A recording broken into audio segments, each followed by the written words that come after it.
नमस्कार दोस्तों, स्वागत है आप सबों का अपने YouTube channel Dara sir GS centre में। तो देखिए दोस्तों, आप अपने 10 क्लास के एग्जाम में, बोर्ड एग्जाम में जो आपका आने वाला है, उसमें 8 से 10 मार्क्स आप कैसे निश्चित करेंगे, किस प्रकार से आप तैयारी करेंगे। जो आपका कोऑर्डिनेट ज्योमेट्री, जो एक्सरसाइज जो 7.1 से 7.3 तक का है, उसमें आप जो है ना, कैसे आप जो है अच्छी तरीके से नंबर ला सकेंगे और 8 से 10 मार्क्स जो है आपका इसमें निश्चित आएगा। क्योंकि तीनों चैप्टर से मिला करके आपको 8 से 10 नंबर मिलते हैं। ठीक है, तो मैं आज आप लोगों के लिए कुछ क्यू लेकर आया हूं, जो कुछ पॉइंट है उनको लेकर आया हूं, जिसके कारण, और इसके बाद आपको ध्यान रखना है कि इसके बाद जो है मैं इन सभी का डिटेल्स लेकर के नेक्स्ट वीडियो में आऊंगा और उनके चैप्टर वाइज जो है ना एक्सरसाइज आपको बनाकर दूंगा, और जिसमें आपको सिर्फ इंपॉर्टेंट क्वेश्चन, बिना फालतू वाले क्वेश्चन नहीं आएंगे। जो है ना, क्या पढ़ना है और क्या छोड़ना है, मैं वो सारी बातें आपको बताऊंगा। ठीक है, तो आप वीडियो में एंड तक बने रहेंगे, ध्यान से देखेंगे तो आपको निश्चित रूप से सारा चीज समझ में आएगा और आपका 8 से 10 मार्क्स जो है निश्चित रूप से आ जाएगा।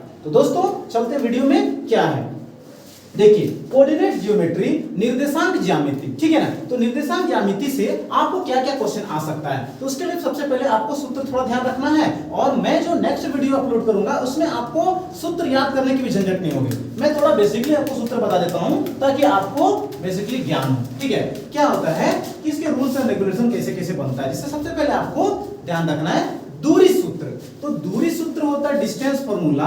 आपको क्या होता है कि दो बिंदु दिया रहता है। ठीक है, दो बिंदु दिया रहेगा, माना कि A और यहाँ रहेगा B, यहाँ रहेगा x1 और यहाँ रहेगा y1, इसको हम लोग डिनोट करते हैं। फिर x2 और यहाँ कोमा y2 दिया रहेगा।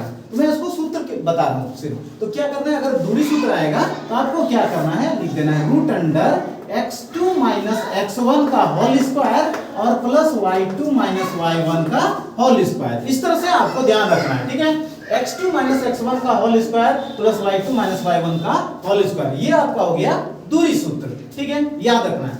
अब मैं आपको बता देता हूं, कभी ऑब्जेक्टिव क्वेश्चन में ये बहुत कम लोग बताते हैं कि क्या होता है, ये रहता है, लोग खोजते हैं कि दूरी सूत्र जिस ऑप्शन में ये वाला मिलता है उसको टिक करते हैं। लेकिन एग्जामिनर आजकल इतने होशियार हो गए, इतने टैलेंटेड हो गए कि वो आपको फंसाना चाहते हैं, आपको उलझाना चाहते हैं कि क्या स्टूडेंट में डीपली नॉलेज है कि नहीं। तो आपको डीप नॉलेज होना चाहिए। कैसे, मैं आपको बता रहा हूं। क्या करना है, आपको देखना क्या है कि कभी कभी आपको x1 माइनस x2 का होल स्क्वायर और y1 माइनस y2 का होल स्क्वायर आपको ये भी मिल सकता है।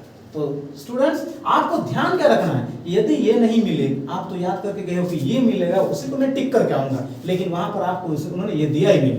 अब ये दिया, आप सोचोगे ये तो नहीं पढ़ा, कुछ नहीं, ऐसा नहीं है। ये और ये सेम है। कैसे, जब सेम इसलिए हुआ क्योंकि यहाँ पे स्क्वायर है दोनों के पास। अगर स्क्वायर नहीं होता तो ये सेम नहीं होता। इसलिए ध्यान रखना है कि x1 माइनस x2 का होल स्क्वायर और y1 माइनस y2 का होल स्क्वायर, ये सूत्र भी आपका हो सकता है। क्या, दूरी सूत्र। ठीक है, तो उम्मीद है कि दूरी सूत्र आपको समझ में आ गया होगा। दूरी सूत्र ऐसे होता है, आप चाहो तो स्क्रीनशॉट ले सकते हो, पेन डाउन कर सकते हो, लिख सकते हो, आप अपने कॉपी में नोट कर सकते हो।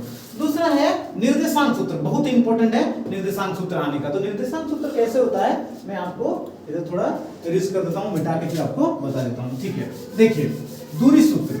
अब दूरी सूत्र हो गया, निर्देशांक सूत्र। निर्देशांक सूत्र क्या होता है ना, कि जैसे आपका दो बिंदु दिया है, ठीक है, तो दो बिंदु दिया है, अभी वही x1 y1 और यहाँ हो गया x2 y2। तो ये जब दिया रहेगा और उसके मध्य बिंदु का निर्देशांक, अगर मध्य बिंदु का बोला जाए, मध्य बिंदु, ठीक है, आपको इसी से, यही सब सूत्र से आगे क्वेश्चन मिलेगा, इसलिए आप आराम से बना सकते हो। तो मध्य बिंदु का निर्देशांक जब बोलेगा, क्या करना है, इसका फर्स्ट और इसका फर्स्ट जोड़ देना है। मतलब x1 आप प्लस x2 आप बाय 2 कोमा इसका लास्ट जो बच गया और इसका लास्ट बच गया उसको लिख लेना है y1 प्लस y2 आप बाय 2। ये रहा आपका मध्य बिंदु का निर्देशांक, मध्य बिंदु का निर्देशांक। ठीक है, ध्यान रखना है, ये इसका फर्स्ट, इसका फर्स्ट, इसका लास्ट, इसका last, x1 plus x2 by 2 comma y1 plus y2 by 2। कभी भी किसी का बोले आराम से आप निकाल सकते हो, जैसे 2 3 रहेगा और यहाँ पर 5 एक रहेगा, इसके मध्य बिंदु का निर्देशांक बोलेगा, कोई दिक्कत नहीं, आप इसका फर्स्ट और इसका फर्स्ट जोड़ देना है। 2 + 5 7/2 कोमा 3 + 1 4 और उसका आधा कितना हो जाएगा 2।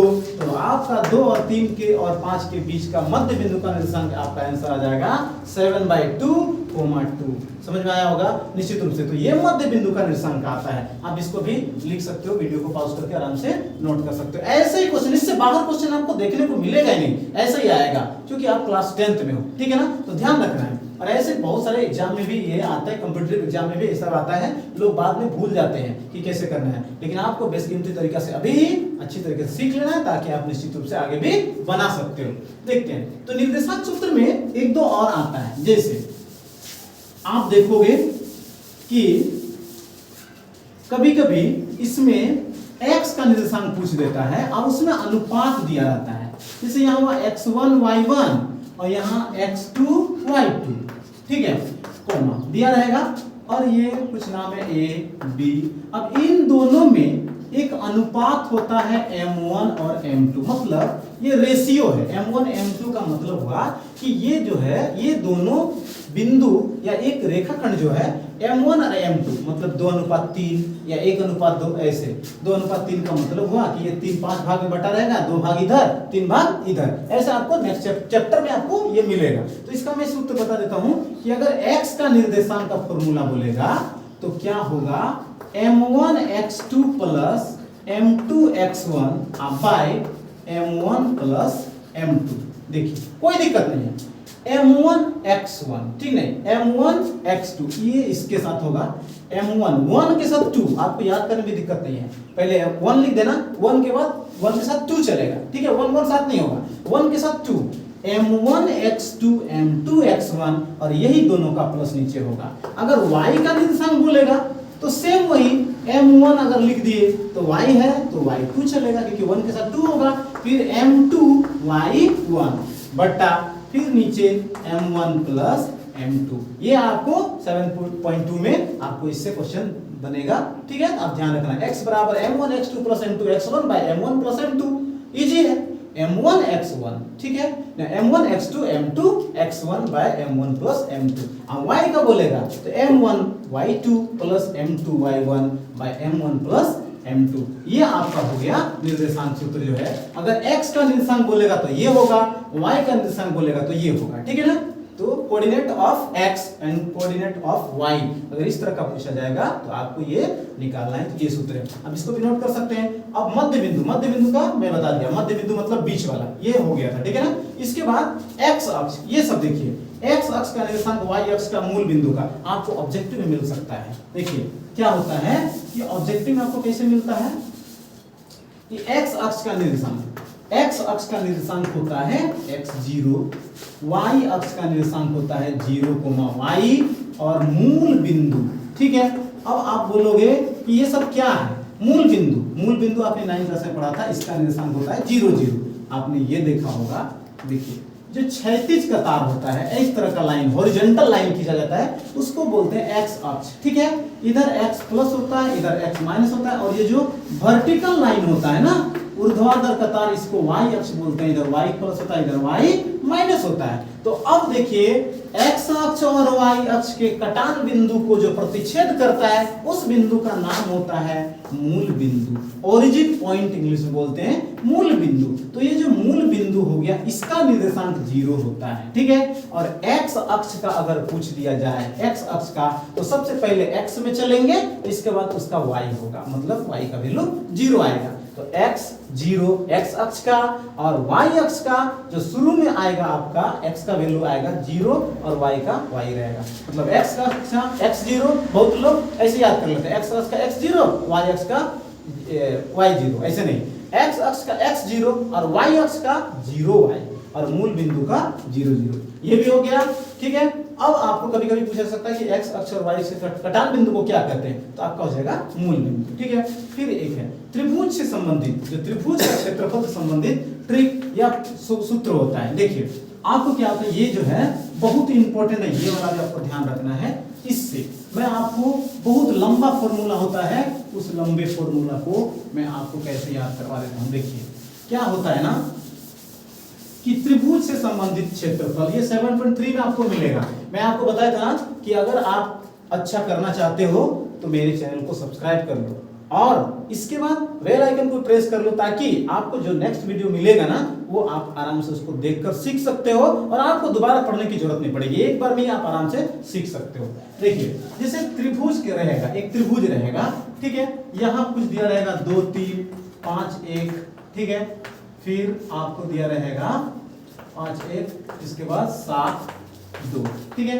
इस तरह का जो रहेगा तो आपको इसका क्षेत्रफल कैसे निकालना, आपने बहुत सारे समकोण त्रिभुज का, समबाहु त्रिभुज का, इन सभी का क्षेत्रफल निकालने के आप फॉर्मूला जानते हो, लेकिन जब ये इसका निर्देशांक दिया रहेगा a b c का निर्देशांक दिया रहेगा तो इसका कैसे निकालेंगे, मतलब ये हो गया आपका x1 और ये हो गया y1, x2 y2, फिर हो गया x3 और y3, तो ये तीनों आपको दिया रहेगा। तो क्या करना है, त्रिभुज का क्षेत्रफल जब जिसके निर्देशांक दिए रहते हैं उसका सूत्र देखिए कितना लंबा चौड़ा है। त्रिभुज का क्षेत्रफल 1/2, इसका होता है x1 y2 minus y3 plus x2 y3 minus y1 फिर plus x3 y1 minus y2, ये आपका त्रिभुज का क्षेत्रफल का होता है। देखिए अब बहुत लोग इस सूत्र को देखकर घबरा जाएंगे कि इतना लफड़ा कैसे याद होगा, माथा खराब, ऐसा नहीं सोचना आपको, ठीक है।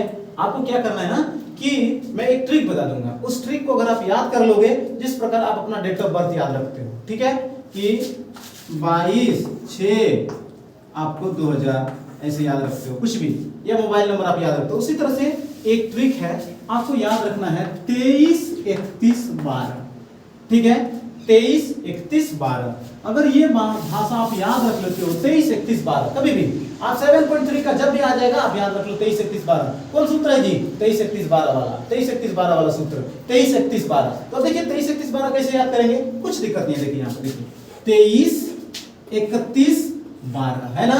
अब बोलोगे सर कैसे ये बैठाएंगे, कैसे, कुछ नहीं है, मैं देखो एक बार आपको करा देता हूँ। देखिए 23 31 12 कैसे सेट होता है, कुछ टेंशन नहीं लेना है, जो भी रहेगा आपको सूत्र आराम से उसको बैठा देना है। 23 31 12, सबसे पहले 1/2 लिख देना है, इसके बाद यहाँ x1, बीच में x2 और यहाँ x3, क्या इतना दिक्कत नहीं है आपको कुछ भी, यहाँ y1 y, फिर यहाँ y, फिर y ऐसे लिख देना है, ठीक है, इसमें प्लस लगा देना है, प्लस लगा देना है, फिर यहाँ पर भी y इस तरह से। अब देखिए मैंने क्या बताया था आपको, 23 31 12, इसी सीक्वेंस को सेट कर दो ना, क्या है 23 2 3 31, देखिए 12 1 2 हो गया ना, 23 31 12।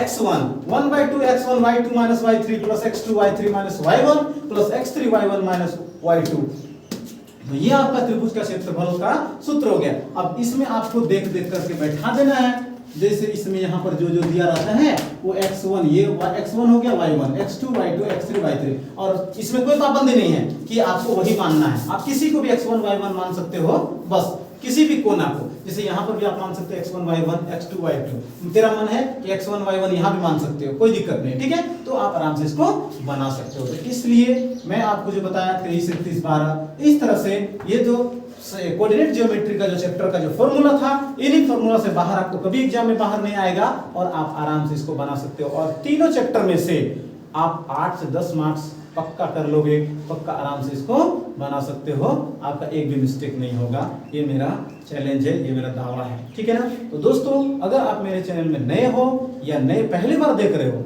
तो आप मेरे चैनल को सब्सक्राइब कर लो एंड बेल आइकन को प्रेस कर लो। Thank you.